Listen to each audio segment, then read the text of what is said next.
RRB, l'invité du matin.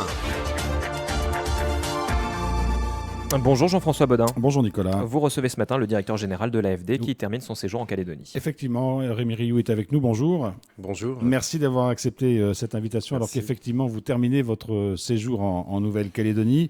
On va revenir évidemment sur un certain nombre de points qui ont marqué votre passage ici. Peut-être une question générale pour commencer. Qu'est-ce que vous avez découvert? Qu'est-ce qui vous a surpris? Est-ce que vous avez été dérouté par moments dans ce séjour que vous achevez? Oui, merci pour votre invitation. C'est ma première visite en Nouvelle-Calédonie, la première d'un directeur général depuis 17 ans. Donc c'était très long. Et donc une semaine entière là, à s'immerger, je dirais, le plus profondément possible dans la réalité calédonienne. Puis moi, vous savez, j'ai le plus beau métier du monde. On travaille dans 115 pays, territoires dans le monde, partout dans nos outre-mer. Donc, c'est une maison qui est capable de faire des comparaisons un peu et surtout de comprendre la singularité, en fait, d'un territoire. Je vais en Indonésie après, j'irai dans les Grands Lacs en Afrique centrale un peu plus tard. Et ce qui me frappe ici en Calédonie, je dirais, donc, bien sûr, j'ai vu les élus, le haut-commissaire. Je suis allé dans les 3 provinces. À Lifou, j'étais en tribu, à Konoye-Chawé hier, à Kwawa. Donc, ce qui est très frappant, évidemment, c'est l'incroyable diversité de ce territoire. Hein. Et en même temps, un très fort attachement et une très forte identité. Et ça, je l'ai entendu de partout et ça me rend optimiste. Là. Il y a un grand chemin qui a été accompli quand même. Il faut en prendre conscience quand on vient de l'extérieur. Comme ça, on voit quand même ce qui s'est passé en 30 ans. Et peut-être ça ouvre un destin commun, vous l'avez dit. Alors, l'AFD, l'Agence française de développement, porte bien son nom, évidemment. Vous avez signé un certain nombre de conventions, vous avez engagé un certain nombre de projets en Calédonie. Comment travaille l'AFD? Quelle est sa façon de faire dans un territoire comme la Calédonie? Alors oui, je suis venu exprimer le très fort soutien de l'agence. On est aux côtés des Calédoniennes et des Calédoniens. Alors c'est très ancien, hein, l'AFD a fait son premier financement, c'était le barrage de Doumbéa en 1947. Je les ai rencontrés, elle est à l'origine de beaucoup de structures ici. Hein. Enercal, la SIC, la BCI, c'est des bébés finalement, des enfants qui sont sortis de la caisse, elle s'appelait à l'époque, de l'AFD et qui remplissent maintenant leur projet. On est, je dirais, à la fois le financeur des grands projets d'investissement public, donc toutes les collectivités locales, l'OPT, le câble sous-marin, là j'y vais aussi tout à l'heure, et aussi du côté des acteurs privés, à essayer de voir comment le public et le privé peuvent créer plus de valeur. Et du coup, au bout du compte, on a une place assez importante dans l'économie calédonienne. Hein. C'est nous qui portons, c'est peut-être beaucoup d'ailleurs, hein, c'est nous qui portons 2/3 en fait, de la dette des collectivités. On a à peu près 200 milliards d'encours dans nos comptes de francs pacifiques d'engagement. Donc voilà, l'idée c'est d'être là à court terme quand ça va mal, bien sûr, d'être présent, et puis d'inciter tous les acteurs à se projeter à long terme dans un avenir plus prospère en fait qu'aujourd'hui. C'est ça qui fait aussi que l'AFD n'est pas simplement un organisme bancaire d'une certaine façon? Absolument, on est un capteur incroyable de la situation, évidemment, et on cherche à l'analyser. On fait des études aussi sur l'économie sociale et solidaire, sur les grandes filières à soutenabilité forte. Et puis on est un acteur, et on est un acteur complémentaire, je dirais. Je dînais hier avec tous les banquiers de la place. On est un acteur, on a une banque publique de développement, c'est-à-dire qu'on doit faire ce que le marché, ce que les acteurs privés ne font pas. Et donc amener, on a une grande évolution en ce moment qui est l'entrée d'une autre entité publique qui s'appelle Expertise France dans le groupe AFD. On espère le déployer ici, qui est la machine à amener de l'assistance technique, du renforcement de capacité pour qu'il y ait plus de projets et plus de porteurs de projets accompagnés. Alors, vous ne portez pas n'importe quel projet, si je peux me permettre de m'exprimer ainsi. Vous avez des axes quand même sur lesquels vous travaillez, développement durable, lien social. Ça, c'est important de choisir ces projets, de savoir pourquoi vous les soutenez.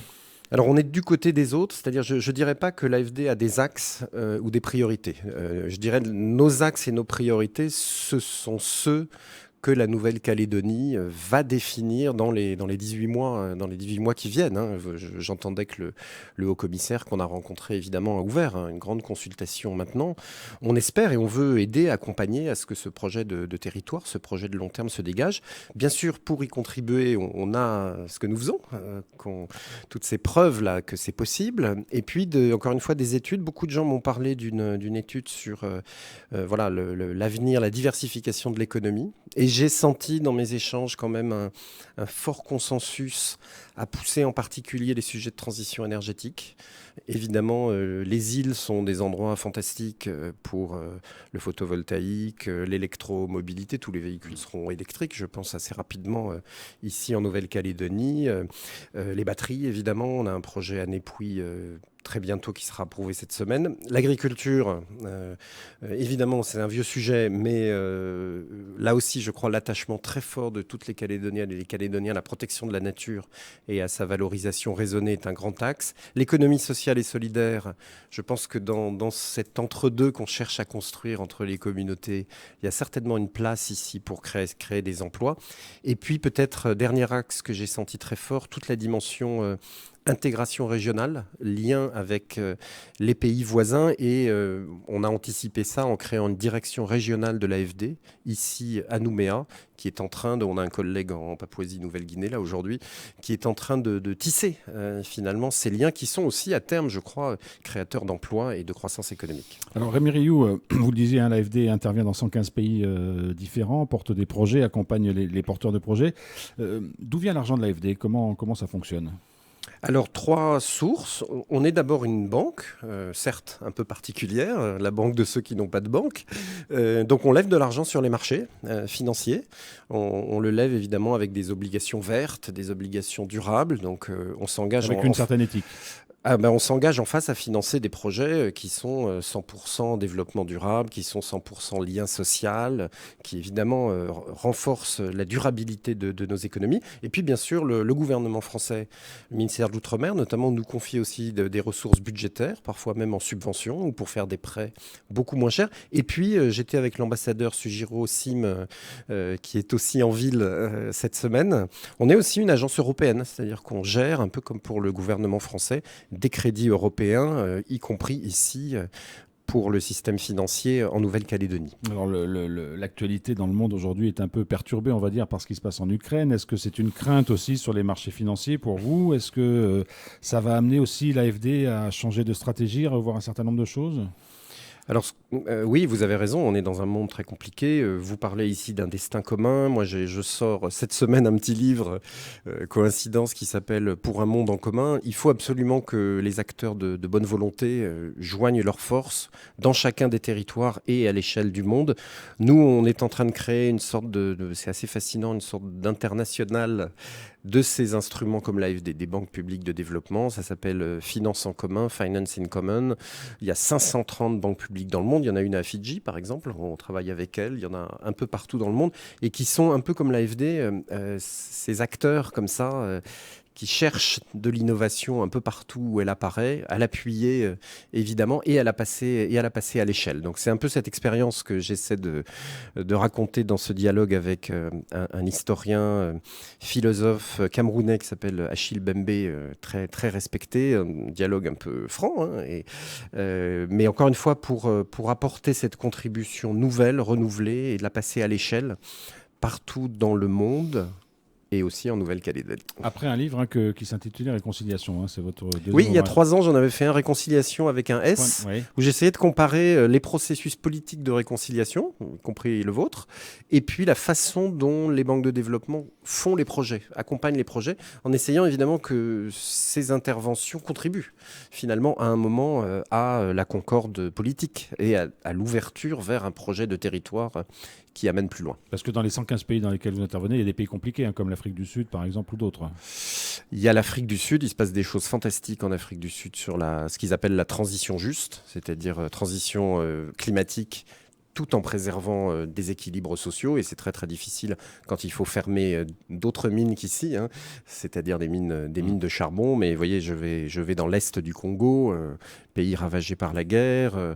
On parle beaucoup d'Ukraine en ce moment, y compris à l'AfD. Donc voilà, on a affaire à des situations très très complexes. Et il faut ramener ces gens qui ont décroché, ces territoires qui ont décroché, dans la grande discussion internationale qui s'est engagée sur nos futurs modèles en fait, de développement. 2 mots pour conclure, Rémi Rioux, si vous voulez bien. Là, vous avez signé un certain nombre de conventions, vous avez lancé des projets. Comment vous allez les suivre parce que l'AFD ne fait pas que prêter et se retirer derrière. Il y a, j'imagine, un suivi après des dossiers et des projets qui se lancent. Alors, on est une banque, hein, donc on a tout le sérieux et la rigueur qui nous est parfois reprochée. On essaye d'être rapide, agile, à l'écoute de nos clients. Mais enfin, derrière, on fait des prêts surtout. Hein. Donc, un prêt, ça veut dire quand même que vous revenez tous les ans.